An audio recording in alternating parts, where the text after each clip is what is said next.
Ukraine is set to receive F-16 fighter jets after President Volodymyr Zelensky's visit to Denmark. After months of hesitation, Western allies such as the Netherlands and Denmark have agreed to provide American jets to strengthen Ukraine's counteroffensive against Russia's invasion. Now, Zelensky met with Danish Prime Minister Mette Frederiksen and inspected the F-16 fighter jets. The first 6 jets are expected to be in Ukraine by the end of this year. Zelensky later addressed the Danish parliament, calling their decision historic and powerful. Thank you, Denmark, for your solidarity. Thank you for your help, all the help provided to Ukraine. Thank you for harpoons,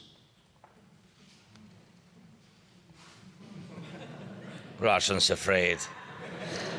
Thank you, Caesars, Leopards, breadless, drones. Yes, they're afraid drones. And artillery. And thank you for demining machines. All this service freedom, service in this very moment, service to protect people's lives. When you defend people's right to life, you are joined by others who value life, and this makes you together invincible. And I thank you, Denmark, for helping Ukraine to become invincible. And DW correspondent and NATO expert Terry Schultz has been covering that story for us from Brussels. Brussels, of course, home to NATO headquarters. Terry, it's good to see you. So we're looking at President Zelensky there. He's just addressed the Danish parliament. You were watching. What was your takeaway? What you heard in that soundbite from the president is something that he reiterated throughout his speech to the Danish parliament.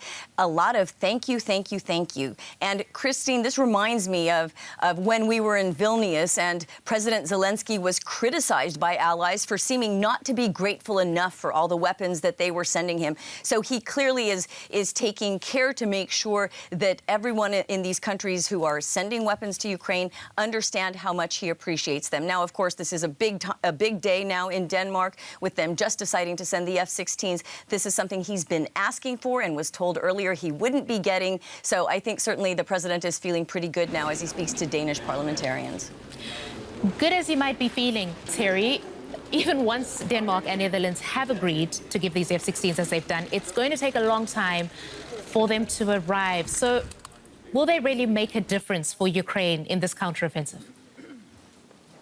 This is true. These are not the newest planes. They need to be refitted a bit, and Ukrainian pilots need to be trained to fly them. They've never had fighter jets of this caliber before, so this will take some time. That training is underway right now, and as you mentioned, it could be months before they get there. But at the same time, Ukraine has no such capability at the moment, and one of the things they'll really be looking for is not just the fighter jets, but the missiles that can be fired from them, so that they can take out Russian fighter jets in the air. It's really important for them to stop these planes from firing on not just the Ukrainian military, but on civilians and on the infrastructure in the country, which we're seeing so much of these days. Terry, we're talking about arsenal here that Western allies were reluctant to give initially because there was the argument about escalating the war. Is that no longer an issue for NATO countries then?